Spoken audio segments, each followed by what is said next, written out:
ఫిబ్రవరి నుంచి తెలంగాణ భవన్కు ప్రతిరోజు వచ్చేందుకు మాజీ సీఎం కేసీఆర్ రెడీ అవుతున్నారు. రోజు పార్టీ కార్యకర్తలతో కలుస్తున్నారు. అంతేకాకుండా జిల్లాలో కూడా కేసీఆర్ పర్యటించనున్నారు. ఆయన ప్రస్తుతం కోలుకుంటున్నారని, త్వరలోనే ప్రజల మధ్యలోకి వస్తారని హరీష్ రావు చెప్పారు.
తెలంగాణ భవన్లో బీఆర్ఎస్ పార్టీ పెద్దపల్లి పార్లమెంటు నియోజకవర్గ సన్నాహక సమావేశం జరిగింది. కేసీఆర్ అత్యంత ప్రతిష్టాత్మకంగా అమలు చేసిన పథకాలను రద్దు చేసినంత మాత్రాన, పేర్లు మార్చినంత మాత్రాన బీఆర్ఎస్ పార్టీ సంక్షేమ పాలన కాలేదని తెలిపారు.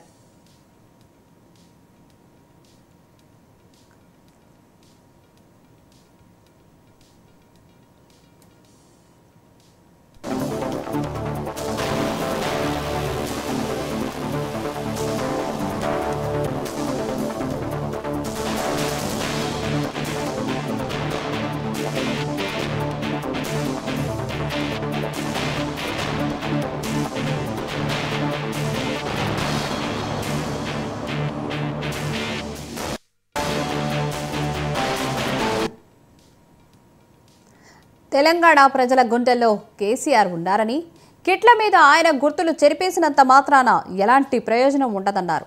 కేసీఆర్ ప్రవేశపెట్టిన సంక్షేమ పథకాలను రద్దు చేయడాన్ని ఆయన తప్పుబట్టారు. రాష్ట్రంలో కాంగ్రెస్ పాలన రద్దు, వాయిదాలు అన్నట్లుగా సాగుతున్నదని ఎద్దేవా చేశారు.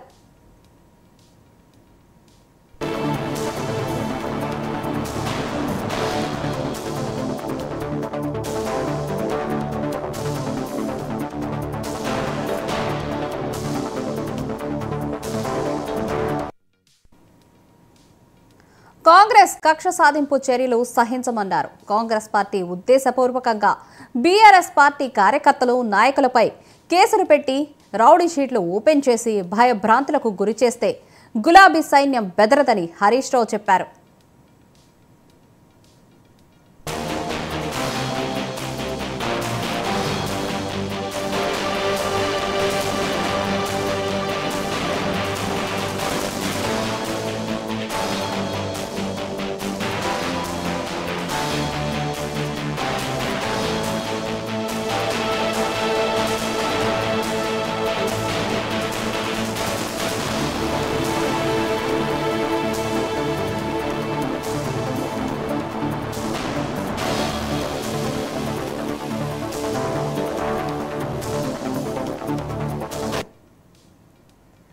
ఫిబ్రవరి నుంచి తెలంగాణ భవన్కు ప్రతిరోజు వచ్చేందుకు మాజీ సీఎం కేసీఆర్ రెడీ అవుతున్నారు. రోజు పార్టీ కార్యకర్తలను కలుస్తున్నారు.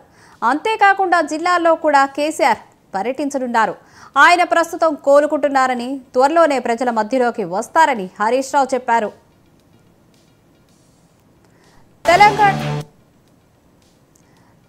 తెలంగాణ భవన్లో బీఆర్ఎస్ పార్టీ పెద్దపల్లి పార్లమెంట్ నియోజకవర్గ సన్నాహక సమావేశం జరిగింది.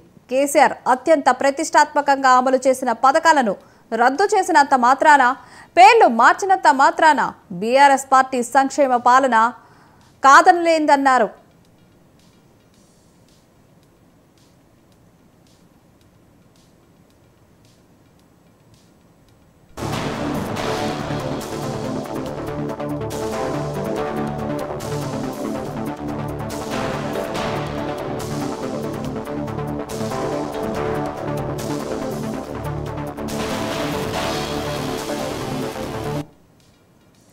తెలంగాణ ప్రజల గుండెల్లో కేసీఆర్ ఉన్నారని, కిట్ల మీద ఆయన గుర్తులు చెరిపేసినంత మాత్రాన ఎలాంటి ప్రయోజనం ఉండదన్నారు.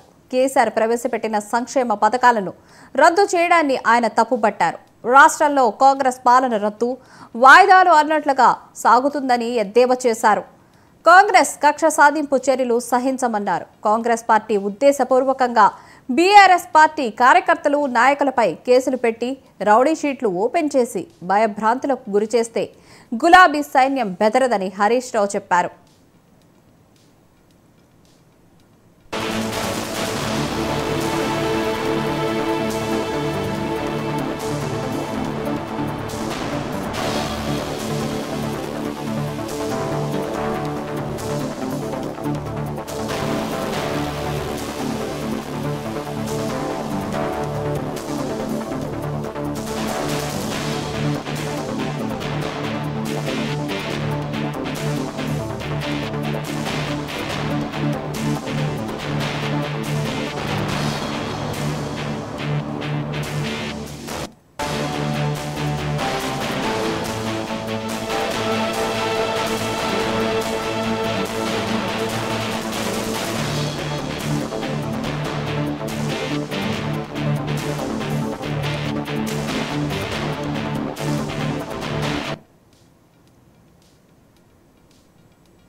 మూడు క్లస్టర్లుగా తెలంగాణ